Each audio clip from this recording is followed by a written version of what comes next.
Hey, baseball fans, I'm Buster Olney, and on the latest Baseball Tonight podcast, we put a ribbon on the Chicago Cubs championship, and Jason Stark and Jerry Krasnick look ahead to what's going to be a very active offseason.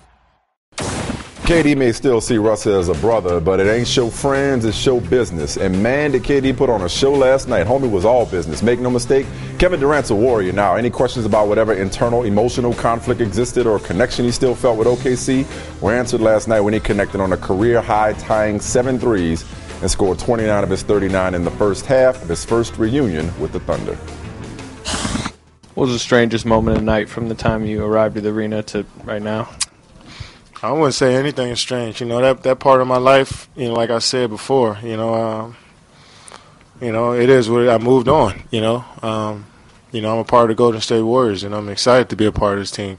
And, what I did those last 8 years, it was special, something I'm never going to forget, but I'm trying to look forward. And so I just try to separate those emotions and feelings and also get ready to do my job, even though it was hard. But as the game went on, my teammates encouraged me. The crowd was there for me. Just try to keep playing. Yo, he was so cold-blooded last night, and honestly, I didn't know he had that in him. And by that, I don't mean the 39 points. I don't mean the 7 threes. I mean the ability to take that situation and turn it on its head. Like, everybody was looking forward to Russ going nuclear, to Russ showing KD what he was missing and the mistake that he made, whether he was conscious of it or not. We thought Russ was going to be the one putting on the show, and maybe KD, just based on his comments, Jamel, he seemed to be the one that was more consumed or more interested in OKC than vice versa. Like, he still had a connection to them even though he had moved on. And he treated them like they're the ones that dumped him. Like they traded him like they did him dirty. Like he had something to prove last night. Yeah, but also too, I mean, he had the benefit of having the first meeting at home in a comfortable environment. Yeah, we'll see what happens in OKC. Right. Had this started off in OKC, I'm not suggesting that he wouldn't have been able to mentally compose himself to go off the way he did last night, but it's a little bit different scenario when you have a crowd on you, a city kind of on you, and then also facing your old team. Look, it was meant to be a little bit awkward, and we'll talk later about how awkward it was between him and Russ, but I'm actually not surprised. And I agree with you. I think more people view Russell Westbrook as the cold-blooded one, as the one who's incapable of emotion, as you called him yesterday, the Terminator. But I do think that this is, part of their differences is that Kevin Durant, he's been much more vocal about this situation. I think to some degree he was probably relieved to kind of get this out of the way. And because of the way he's handled it, I think it has made the process easy for him to move on. I mean, people handle things in different ways. Everybody doesn't handle the breakup the same. That's what I'm saying. Like, he left them, and yet he behaved like the jilted lover, like the person who had a point to prove. Like, he was angry last night. Like, not that Russ is always angry, I guess. That's his secret, right, But that wasn't just a fight against the Thunder. It's also this sort of boogeyman that's in his head, because it was interesting seeing the reaction to his great game on Twitter. And granted, I know that's not, the barometer for progressive thought necessarily, but everybody was still in critique mode of him. I think he's accepted the fact that people, no matter what he does, will see him as a villain and see him as taking the easy way out. And he probably projected a lot of that onto that game last night. Was last night the Warriors passing in the keys? Because a couple of things I saw let's see if there's a bigger picture takeaway from this. So, it seemed like last night might have been the manifestation of whatever he was implying or we were inferring about the selflessness of the Warriors vis-a-vis Russell Westbrook and the Thunder. Because the first play was designed to go to Steph because Steve Kerr was worried about Kevin Durant's emotional mindset. Draymond Green was like, nah, it's going to KD. And they all took a step back, and maybe it was just for one night. And even in this short season, Durant's been getting his efficiently while they've been figuring this out, right? You could say that he's been their best player easily. That's the thing. The narrative in the offseason was he was the one showing weakness, and he was the one going to Golden State because he couldn't get it done in OKC, even though, they recruited him just as hard. It reminds me of when LeBron left Cleveland to go to Miami. It was like, oh, how could you go and join Dwayne Wade's team? When very quickly we were reminded who the best player was and whose team it was, and all it took was Dwayne Wade to publicly and privately take that step back and say, we're going to go as far as you take us. It looks like the Warriors as a group are saying, we're going to get in where we fit in. Because even though he's a 2-time MVP, as in Steph Curry, and Klay Thompson might be the second best shooter of all time or up in the top 5 already, our best player is that guy. And that guy's going to get his, and we going to follow suit. The most dangerous thing that came out of last night might have been Klay Thompson going 4 of 8 for 3 and getting his shooting stroke going. But the biggest question mark beyond those two things, whether or not this was Durant showing them consciously or subconsciously, this is what it looks like when everybody else gets out the way and lets me get mine, as opposed to my turn, your turn. It comes in a flow. Or the Warriors saying it is your team. The other part of it is I need Enes Kanter and I need Jeremy Grant to stay out of grown folks' conversations. I need both. That's because they were like, yo, man, if anybody's gonna talk to KD, it's got to be Russ, and that's it. Russ, yep. Like Steven Adams at least has sense enough to say, chill out, dog. Yeah. Why are y'all talking to the person that made y'all? Jeremy Grant just got there 2 days ago anyway. Yeah. What is he mad about, right? And in his cancer, he's like, you go to a club with somebody, a group of people, and it's that one person that want to start everything, and then you got to wind up getting in on the foolishness because they started it. When you have that reunion, or you have to fight because they did it. Hey man. Or when I see you out, we broke up. Either I dumped you or you dumped me. Either way, and I see you out and your girl's got something to say. Right. Like shut up. This ain't got nothing to do with you. Like, girl, why you talking? Like, don't need you. Don't gaslight Kevin Durant. Correct. You out here playing hating from the sideline. Because Enes Kanter doesn't have to defend him. That's what I'm saying. Like somebody else does. But that's the trip part about it. This was such an emotional game in some respects, and I just didn't think that Kevin Durant was going to be able to harness it that way and go out and be a stone cold-blooded killer last night. Well, you mentioned they started it, he finished it. You mentioned seeing the ex in public. Well, let's talk about him and Russ. Now, Mike, yesterday you said that, quote, everybody ain't petty like you, Jamel, when I told you your boy Russell Westbrook was in his feelings about KD leaving for OKC. And then this not-so-subtle shot at Durant's love of photography right before the game. I was right, as I often am. But like you, Russ is still trying to act like he ain't hurt. Get off your own. I got that actually when I was in Madrid. I saw the photographers walking around with the thing on, and I asked the young lady, can she give me one? Because I thought it was a great fashion idea for upcoming collection. So I just thought it'd be a good something I can wear. Something I thought was pretty cool. Why'd you decide on it tonight? Just because I wanted to. There's no particular reason. There's no story behind it. It's just that because I wanted to wear it. I don't wear anything for nobody. I wear what I want to wear when I want to wear it. Yeah, whatever, Russ. Anyway, it was a little like ex being in the room with your ex, a little bit awkward. That's what it felt like watching those two and their lack of interaction. No acknowledgement at tip-off. We didn't see anything reminiscent of Zeke and Magic beefing in the finals in '88. Took turns blocking each other's shot, and that was about it. Here's Russ once again trying to sort of deny the importance of this first matchup. Did you feel like the team handled the emotions in the game well? There was a point where Enes was kind of jawing with Kevin at the end of that second quarter. It happens. The Warriors are doing a lot of trash talking. Apparently, I guess they talk a lot of trash now. But, we'll see how that goes. But, we get ready for the next game, man. It's one game, one loss for us. We move on. Get ready for the next one. Is that different from them? Who? Is that different from them? I guess so. I guess that's what they do. But we'll see them again. Did you get a chance to talk to KD before or afterwards? Nah, when I get on the court, I don't talk to anybody but my teammates. I noticed you were checking your phone. Did Kevin Durant text you? I'll talk to my wife. Do you expect a text from him? I expect to get on the plane, get ready to go home, go lay in my bed, get ready for Saturday. Russ out there like he's Fredro Starr. How did your press conference game come up? His press conference has been, He never hears anybody. Who? What? Now what? Now I'm talking about it. I don't care. Was that about what you expected? Yeah, it was about what I expected. No, actually, I expected you to be like, I was right. No, because you weren't listening. No, you weren't hearing me. One of them. I was listening. You were just trying to be all macho about how Russ felt about KD, as I told you before. See, I told you before. As I said, it's okay if Russ feels a little angry about it. If it's okay if he. That's why you're going too far. Well, how am I going too far? I'm going far.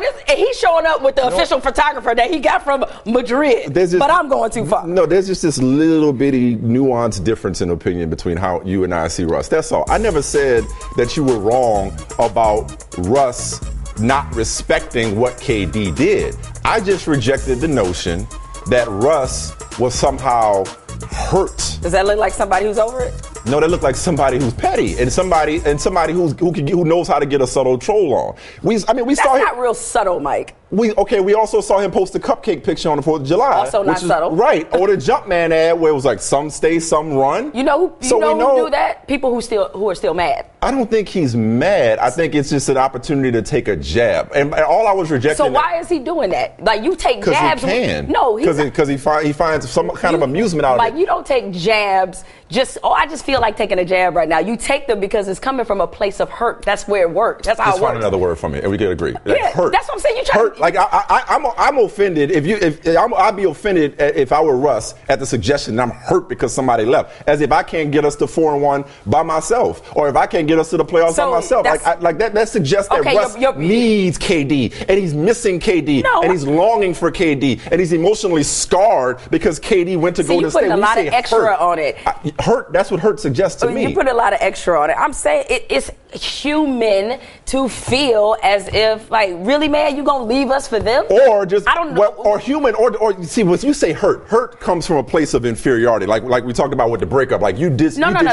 That's when I hear hurt. I don't know how. How about he just don't respect it? Well, that's where the cupcake thing comes from. Or the photography, like, yeah, you in the photography, and at Super Bowl 50, I believe it was, you took pictures in the Bay Area, and that's when they're out here taking pictures, and that's when they recruited you to Golden State. How about these little subtle references like, yo, I don't respect what you did. Not that I'm hurt, but I think that you're soft for what you did. I think that's different than hurt is all I'm saying. Well, that's a subtle difference. It's a subtle difference. That's all I'm saying. I mean, look, I know you consider Russ the Terminator, and you want him to just be like this at all times. But given all the time that they spent together, and we can characterize their friendship however we want. None of us were there. We don't know how close or not close that they were.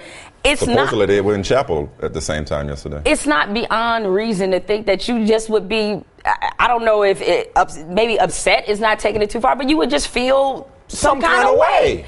And it's okay.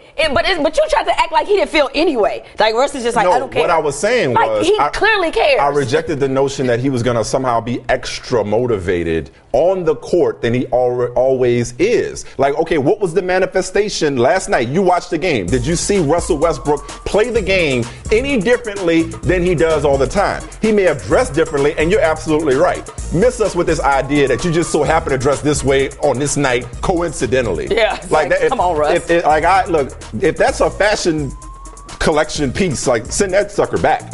Like, ain't nobody buying that. Like, nobody's checking for that. So ultimately, if you are the Thunder, though, and you're a Thunder fan, this could not have gone much worse, because your hope when you show up in that dress, when you show up to the wedding in a red dress, is that you're going to distract them or make them think, oh my goodness, what could have been, or I'm missing. But Russ scores 20 points. Don't even try. Russ scores 20 points. I didn't say anything. Russ scores 20 points. You lose. You get blown out. And your ex goes off for 39, so he's more than happy. So you came in thinking, oh, like, maybe they'll notice me. Like, nah, man, I'm out here shooting 7 threes. We're good. So It did not go as well as one would have liked from a Thunder perspective. No, it didn't. But again, usually a place of pettiness comes from it's some part of those feelings that you have tapped into. And it's all right if Russ. So you think I'm giving him too much credit to think that he's not upset about it? It's sort of a macho way of dressing it up. Because guys like to act like they don't have emotions that are commonly associated to women, right? Why you got they can make it some kind of gender studies thing? No, it's not a gender study thing. It's like guys would be the first to say, like, oh no, that's something women do. We don't got. No, that's not what I said. Did I say that? Y'all do. Did I say anything about women? Right. I didn't say that. No, you didn't. I didn't say that. But I'm you trying to dress it up. No, I'm talking about Russell Westbrook. I know you're trying to dress it up. I ain't never talked to the dude. But I'd like to think that I have some kind of idea of how he thinks, just based on having watched him approach the game when Kevin Durant was his teammate all last night. That's all. At home you acted like he was going to be like, now I'm going to really go hard tonight. No, he played the same way last night. That would be an insult to Russell Westbrook to imply he doesn't always play hard, and I wasn't trying to do that. But I'm giving him the room to say, man, it's okay to be upset about what he did. That's all right. I'm here, All right. 30 12 assists, and 7 rebounds last night for the best player in the world, but the second best player on the Cavs, according to Jamal Hill. Stop it. With the Cavs off to a 5-0 start, LeBron is averaging 22.4 points. I knew I was going to get you back. 10 assists and 9 boards. Of course, the only player to average a triple-double for a season is Oscar, who happens to be the only other player in league history besides LeBron in the top 25 all-time in points and assists. So Tyronn Lue said he thinks LeBron could mess around and average a triple-double if he wanted to. Asked if he can keep this up for 77 more games, LeBron said, I could do whatever I put my mind to. It's just my mind ain't on it. Would you like to see him put his mind on averaging a triple-double for the season? Well, I understand why he answered it that way, because to imply you're going for something like that, LeBron, one of his many awesome traits as a player is that he doesn't want to do anything from a position of selfishness. And so to sit out there and voice like, hey, I want to try for this, and then that becomes kind of, okay, every game I'm hunting for stats. Oh, yeah, that's the worst. When right? You're hunting for triple doubles. When you're hunting for triple doubles. doubles. You see those guys when they're doing Some people that. definitely have been accused of doing that. So he doesn't want to be that guy. But absolutely, I would love to see him try to do it. And I understand he doesn't want to ever do anything that would compromise them winning or compromise any of his teammates and their growth and their success. But I think I think he could do it. I think Russell Westbrook could do it. And I'd like to see somebody do it. Might be able to do it. James Harden, I mean, he's certainly off on that kind of pace. I mean, it's one of those records that's revered, and people think that, oh, well, because of today's game, it's not really possible. Well, for some guys, I think it is if they actually did it. Yeah, I mean, look, LeBron or tried to do it. Yeah, so he's averaged 8. His career high is 8 rebounds. His career high is 8 assists, and obviously he's averaged 31 points a game is a career high there. In 2009-10 with the Cavs, he went for 29.7, 7.3, and 8.6. So that's the closest he's come to a season-long triple-double. Right now, again, he's at 22, 10, and 9. Would I like to see him try it? Sure, it'd be fun, but it's almost like same way romance is about the possibility of the thing. The idea that LeBron could do it, but is just choosing not to do it, adds to the mystique. So here's your requisite Michael Jordan reference in the LeBron conversation. Oh, do tell. Much like Michael Jordan retiring between the 2 three-peats, in many ways adds to his legacy, because nobody, with all due respect to the dream, nobody can disprove, because we don't know, nobody can disprove that they wouldn't have won 8 straight. Right. And he can always have that undefeated tag. Exactly. 6-0, retired for 2 years. Like, well, if he'd have stayed, he'd have won 8 in a row. You're like, no, how you know that? Right. But you don't know that I don't know. Right. So likewise, the fact that LeBron is saying, I could do it if I wanted to, but I just don't want to, kind of adds to it, because it's like, yo, this is the type of player that he was, where all of these stats he accumulated just came within the flow of the game and winning games. He didn't have to do it to prove anything. Him averaging a triple-double won't make him any better than he already is. He's already more or less in a class by himself in some respects. So I know how you feel about Michael Jordan. Don't do this. So if you're telling me if LeBron averaged a triple-double for a season, he still wouldn't let him, can he? What? Huh? Is he still, can we have that Jordan-LeBron conversation if he have a triple-double over a season? No? If he averages 35 points, 6 rebounds, 6 assists, is the MVP and the Defensive Player of the Year in the same season, and then the following season averages 32, 8, and 8. But he's done things that Michael Jordan, Like what? Well, Don't even do it. I'm not going to do it. I'm not going to do it. Read some literature on the subject. I'm not Don't do it. Don't do it. See, it's Friday. It's my last day for 2 weeks. You ain't got to deal with me. This is Larry Culpepper, inventor of the college football playoff. Goes without saying that I know about a good idea or two when it comes to college football. And the best idea out there is to subscribe to the Championship Drive podcast in the Listen tab of your ESPN app. Let's go to Hard to Paint. Matt Ryan, 4 more touchdown passes, 344 more yards. Falcons beat Bucks. So both you and I are firmly in the Tom Brady as MVP camp, despite the 4-game suspension. However, along with Oakland's Derek Carr, if the Falcons don't collapse in the second half, which I don't think they will, you are still skeptical. Matt Ryan got a strong argument. Right? Oh, I would totally agree. What's I think a lot of people might vote for him. Touchdown passes already? Yeah, I think a lot of people might vote for him, given that Brady missed those 4. No, I think so. And, there's always that sort of boost you get from the unexpected to some degree? I mean, people, I don't know where they put the Falcons in the conversation in the preseason. Like, we'll see, sort of. But Matt Ryan he's been on one, and they look great. And I know last night was a game they were supposed to win, but still, these games they're dominating. Well, and the Bucs had owned them recently. Yeah, so it was that's time very for true them to get too. it done. So, I like that he throws to other people other than Julio. They seem like they have a very balanced offense. Yeah, exactly. He spreads it around well. Jameis Winston, he says he's all right after this. I don't know. Didn't look like it. I don't know. That was a man. That 2-point conversion in the blowout was really worth it. Well, yeah, I was going to say the criticism is, why was he still in the game? And if he is still in the game, why do you have him? Now that looked like that was not a design play necessarily. But if you're Jameis, you gotta be smarter. Do we see like the Mike Evans catches when it showed? Oh, here we go. Now I talked about throwing to other people than Julio Jones. Hey, Jameis, just keep throwing it to that dude. Grown man, dog. Man. I'm a grown man, dog. Look at that. And took the contact. Mike Evans don't call no other dude delicious. He a grown man. I mean, come on. Do we have the other one? Hopefully we have the other one. The one where he just was took like, it hey, over. man. Oh, yeah. That looked right like there. He playing catch with his son trying to defend him. He's like, hey. Just mossed him. Like, nah, man. Just get off me. Like, what are you doing? It's ridiculous. Did you look at him and, a piece of your soul is just hurts because I know you want to draft him? I didn't take him in the first round. I didn't follow my first round. My first mind to take him in the first round of my fantasy draft. Yeah, PPR monster. Tony Romo took 11 on 11 snaps for the first time since his injury yesterday. And Dez Bryant, he was real impressed, saying Tony looked like he was throwing little missiles. He was drilling it. Dez also said that Tony Romo looked as if he lost weight. He said, I think I even saw some abs. To me, this would be news if Dez said, man, he was sorry. He was trash. He looked overweight. Right. Looked like he was throwing wounded ducks. Of course he's going to talk about how good Romo looked in 11.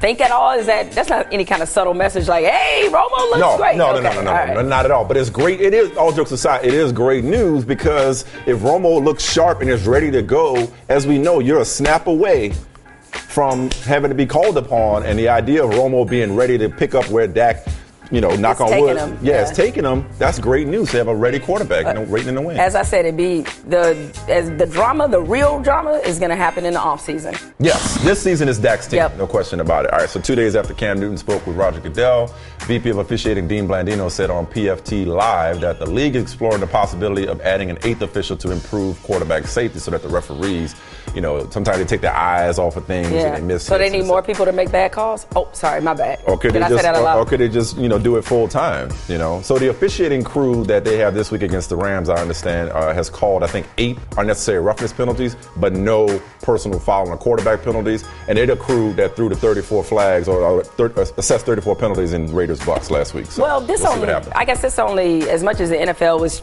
originally with Dean Blandino, how he responded to Cam and what he had to say in talking to the commissioner, it was sort of like, hey, it happens. More or less. But now they were like 2 wrongs make a right in this case. We miss the calls with everybody. They ain't just you. But you can see that the conversation obviously took root, which is why publicly it was good for Cam Newton to say it, and even more so privately to talk to Roger Goodell about what's been going on. I don't think you can have too many eyes. But then again, how you going to fix these other messed up calls? Meanwhile, the Chiefs, they'll sit Alex Smith and start Nick Foles against the Jags on Sunday as a precaution, despite Alex passing the league's concussion protocol after leaving Sunday's game twice after his head hit the turf. He's asymptomatic. He said, call it what you want, but this was the money quote. He says he's got 3 kids but 1 brain. This is so refreshing. Like, this should be applauded. This should be a huge story for a player. And I think Kurt Warner did this a few years back. Like, said, you know what? It's not worth it. I'm not going to be a tough guy. Certainly helps when you're playing the Jags at home. I'm not going to be a tough guy. I'm not going to worry about my standing with the team. This is a guy who lost his job because of concussions. I was going to say, it's also kind of interesting when you look at his history and, again, how he lost his job.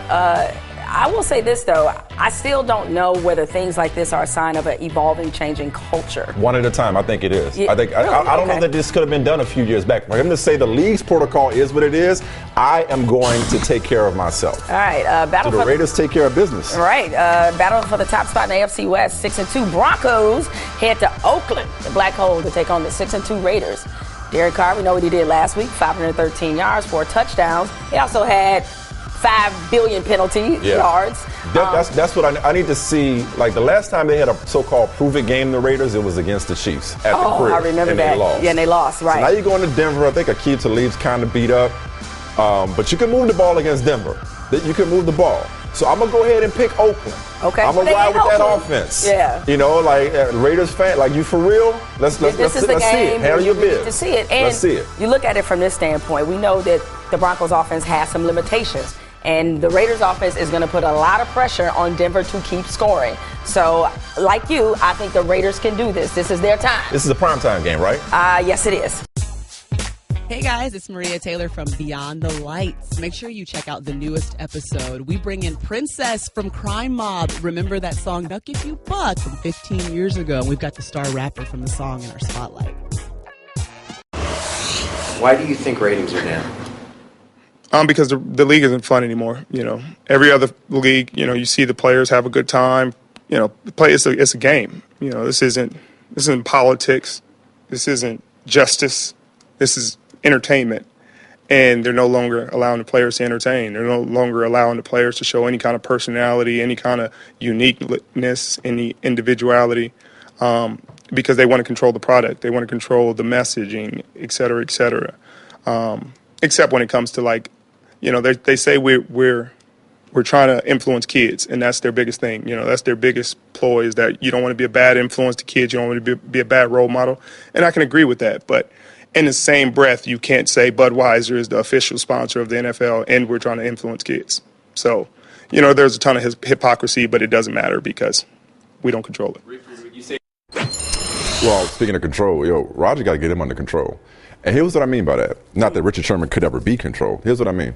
So if you're going to take a meeting, you're going to talk to Cam on the phone about him getting hits and how he's officiated, like, you need to get Richard Sherman on the phone or in your office, and y'all need to have a talk. Because Richard Sherman is one of the most recognizable defensive players. As much as a defensive player with a helmet on can be recognized, like, not only do people recognize Richard Sherman, but when he talks, people listen. Thoughtful guy, whether you agree with what he says about football or, in our case, social matters, doesn't matter. Thoughtful dude that is not ashamed to call out his employer.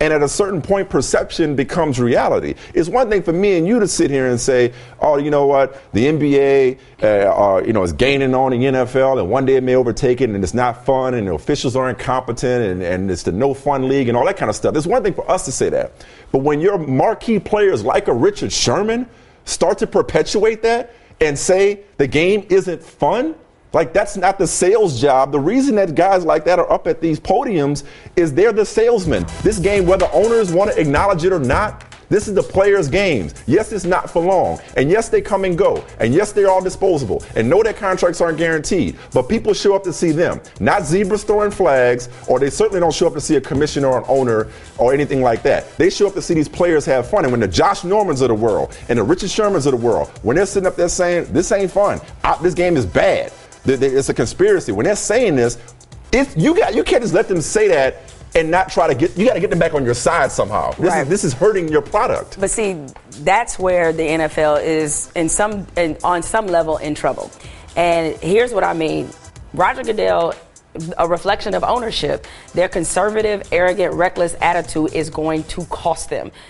You look at it couldn't be any more difference between the partnership that NBA players have with Adam Silver, Michelle Roberts, how they all work in cohesion. They're ambassadors. They're ambassadors. And part of the reason they are is because the players feel empowered in their own league. Now, I know the money setup is different. Correct. Because I have guaranteed contracts, so they and the social racial setup is also different. It is. As well. So they have to do that. Yeah. But when you have a NFL league that constantly suppresses its players and tells them what not to do, then you're going to get this. And the thing is, Roger Goodell's not giving up that power, and neither are the owners.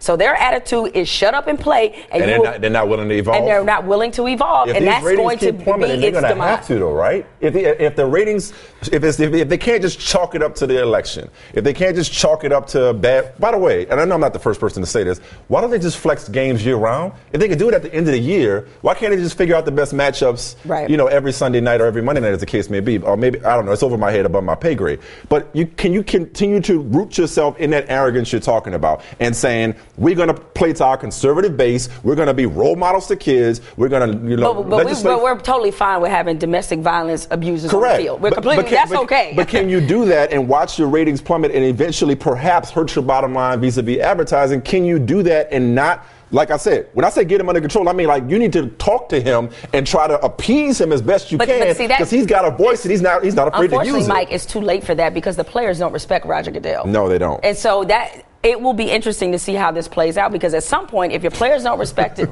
No, I'm sorry. Go ahead. If your players don't respect him and you have this perception that they have a negative perception about your league, then to me, that is part of the commissioner's job. So all these revenues could keep coming in, but if that's a problem, then it needs to be addressed. I'm sorry, I disturbed you. I giggle because I think in movies. I was thinking that they basically if he called, they put him on hold just to watch the line blank, like Stark with Ross. Like, please hold. I got Goodell. If you get in this video, the Cubs won the World Series. My name is Roy Wood Jr. And on Wednesday night, the Chicago Cubs beat the Cleveland Indians in Cleveland. We celebrated winning, but what we didn't account for is being surrounded by angry Cleveland fans. I've met a man, he has camouflage that I can wear that'll get me to my car safely. I'll take one, sir. Okay, I've taken refuge in a parking garage. I'm gonna switch into the camouflage I acquired. Safely get to my vehicle. Okay. All right, I have on my camouflage. I'm now dressed like a Cleveland Indians fan. Oh, wait, now, Roy, we love you. You know, you pulled it down for us. We don't want to flatter ourselves. You went through all that trouble to get here. Why you not at the parade, man? Oh, man, the victory robe deserves to be seen by all. The victory robe don't belong in Grant Park, packed up with people just, Stun on him, man. Stun on him. I ain't washed this robe in a year. I can tell, man. You got a little stain right there. Oh, yeah, it's all going on. I didn't want to wash it after Arrieta's no-hitter last year against the Dodgers, and ever since then, man, I put it on doing clutch games for the Cubs. And you got the jersey on underneath it? Oh, yeah, jersey on jersey, baby. Come on, Mike. Man. What you think this is? Oh, yeah, well, I am now. So how'd you become a Cubs fan? Everybody got a story. Dude, straight up, man, I grew up in the South, WGN, plain and simple. Same here. My grandfather and my dad used to watch it. And everybody goes, why didn't you watch the Braves? Because the Braves came on at night, and my mama was a hater, and she wouldn't give up the TV. Baby, you know Falcon Crest about to come on. Yeah, man. My dad's favorite player was Andre Dawson. Dude, that Jerry Curl. There needs to be an all Jerry Curl team. Deion Sanders.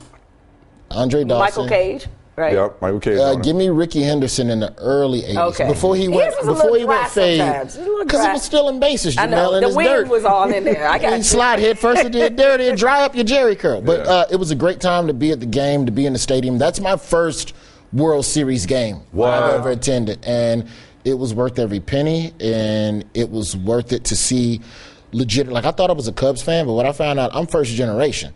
So I can't even pretend to have the emotional attachment. Like the people driving 650 miles to listen to the game at their father's grave. At their father's grave. Yeah. Like, what if the dude in the grave next to his father was a Cardinals fan? See, that would be messed up. That would be. I didn't think about that. Only you would think about that. I'd be worried about a ghost coming back to get me. Like, I love my daddy, but I don't want these other ghosts. Daddy, I'll come back and tell you how the game happened. But that was amazing, man. These people with generation and generational ties to the team, it's something that it didn't even dawn on me till the game ended. It was just people crying and just, it's serious when just white people come hug you. I'm just walking and just white people just come here. Come here. Brother. I know. Yeah. Yes, we can. Yeah, dude. It was nice, man. And I was in a robe, which really ain't nothing but a long hoodie. I thought it would have scared people, but no, it was all right. Speaking of people that need a hug or could use one, I'm sure Cubs Nation collectively would love to hug him. Steve Bartman, he's overjoyed according to his spokesperson, but is not attending. Coming to the parade. Yeah, the parade. I don't blame him. Yeah. Steve Bartman should tell the Chicago Cubs to get the hell on. You treat me like this. You don't defend me. You didn't speak out in my defense at all for all of these years, and now everything all cool. You know what it's like? What'd I tell you? Yeah. You know, it's like, say you had an ex that did you dirty, and then they get married and they happy. And then your ex come back, listen, I just want to tell you, I'm sorry about the way I treated you when we was together. You don't want to hear that. But I'm with her now. Yeah. I was a different person back then. No, man, get the hell on. If I was Steve Bartman, I would show up to the game again. And, like, if I'm Steve Bartman now, I go full villain. Like wrestling. Heel turn. If I'm Steve Bartman, I go full heel. I show up with the same Walkman, same sweatshirt, and I sit in the same seat every day. And then I just do the color purple hands. Did you right by me? Yeah. I would show up to every Cubs playoff game from here on out and just go full villain and just color purple fingers. in the crowd until you do right by me. But for all he has been through and to be in obscurity since that happened, I feel like he just deserves to be publicly He celebrated. don't deserve to be trotted out there like some kind of show pony. Steve Bartman deserves whatever he asked for. And if he's asking to be left alone, respect the man and leave him alone. At least now he can walk out in public and it's all good. I do respect that. I respect the fact that he didn't leave Chicago for a while after it happened. Tell the truth. And obviously, it turned out okay. But how nervous were you? Because we had this argument on the show about once they got there for the first time, since what was it, 45, I think it was? Yeah. Once they got there, Jamel was like, oh, well, they over that hump. No matter what happens, they could always Because say the they year got before, there. we just went a little further than the year I was before. like, Right. but if you get there, the mantra this year wasn't it almost happened or it might happen. It's like it is happening. So when y'all were down 3-1, were you like, oh, come on, this cannot be happening? Or did I turned my attention back to the Dolphins. I was like, okay, well, what's going on in football? You know it must be bad if you turn attention to the Dolphins. Although Jay Ajayi been beasting lately. Much better lately. It could turn around. We'll see. We'll see. It was a nervous energy, and that's what made it so weird in the stands because people forget that Cleveland fans are just as pessimistic as Cub fans. So when the game was when Cleveland, Davis hits the homer, ties it up. Everybody in the stands, you think that's when you talk trash. You go, we back in it. Yeah, we Cleveland. Y'all all sitting there silent. Everybody was nervous. Cleveland fans turned to us, we'll screw it up. And we're going, no, we'll screw it up. You're not going to screw it up how we screw it up. Are you kidding? Did you see the way Chapman just screwed it up? We're totally going to screw this up. Like, we were arguing about who was going to blow the game first. That's funny. Where were you sitting? I was sitting, I was in the basic cable seats, man. I was out there in the outfield. Yeah, because I know they were pretty expensive, I ain't got that Bill Murray, man. You said it was worth every penny. I was just trying to figure out, I'll tell you what I paid, man. I paid $2,000 to sit 3 rows in right center field. And that was about the base of what everybody. I should have waited. Those tickets were $1,000 at first pitch. So I hustled backwards. That's my bad. But it was still worth it. I don't wear expensive sneakers. I don't have jewelry. I drive a 10-year-old car. What kind? What, car? Yeah. A Kia Sorento. We would just talk. We did this on the podcast. See, now you're about to derail. Big Money Grip right here. Out here trying. Don't tell people what I'm gonna get. Don't worry about it. Look, man, I got the light. I got the check engine light on in my car still. See, and I'm the type of person that empty gas tank. I know my car. I know when I got to put gas in it. That's how we roll. Like my car got the check engine light. Well, I know you just playing. See. My check engine light come on. But y'all still private got school that. got it also did it like that. Y'all still got that poverty mentality. It's all good. What's wrong with that poverty mentality? No, I'm saying it runs good. Get point A to point B, right, player? Okay. Well, and I'm in New York. Somebody scratched my car. I don't even care no more. Thank you. Well, you and your need a oil change for the last 10,000 miles. You do that. So won't you go loan LeBron that robe since he lost that bet with Wade? I don't know if LeBron won't wear this robe. It need to go to the dry cleaners. Don't worry. Don't wash it still. Don't wash it till I win another one. So don't wash the robe. Don't wash it. Just keep it funky. Don't matter. Keep it funky for the whole dynasty. See what I did there? Just for breezing every now and again. That's it. I just put it in a garment bag. It's dirty and funky. Dirty you can wear again. Okay. 3 people for 2 DTM. 3 people for 2 DTM. That's the way it goes. So Meta World Peace, a regular in the countdown these days. Last night he tweeted how much he likes racist jokes, adding, if I were president, I would allow everyone in the world, 2 racist jokes per ethnicity per year. No losing jobs, by the way. Okay, so you're getting beat. Because those are related. Yeah. Just log off, homie. Just log off. You should see the tweets that preceded this. It's even funnier. As a comedian, do you like that too? We've heard worse proposals during this campamping, so I mean. The way this election is going, Meta World Peace he would probably be ahead in some polls. See, look, he tweeted this too. I love racist jokes. So funny. I wish the world wasn't so sensitive. I love when white people make below the belt black jokes. If I were president, then that's the other tweet he had again. But you know who should be the president? I don't want to say it. You don't say it. It don't matter, man. We leaving it in a while. Go ahead, dog. Go ahead. No. Don't let Michael beat you up to He not gonna get in trouble. What's the worst thing that happened to us? No. I want to be invited back. No, just be chill. All right, Theo for president. All right, Theo Epstein for president. Speaking of people with big mouths, about Meta World Peace, our man Charles. Chuck, why you did us dirty, dog? Man, you did us wrong. Uh-oh. Why wouldn't you go to ESPN? That gonna work me like a dog in my I'm just saying. The things that happen on this show. ESPN 1, 2, 3, you know what? ESPN News, ESPN You, ESPN Radio, and then come up with that little puny Yes, chick. Hey, nothing. You wake up. ESPN Deportes. I'm telling you, nothing good happens after 1:15 in the morning. ESPN Deportes. They have me on ESPN Deportes say, muy bien, gracias.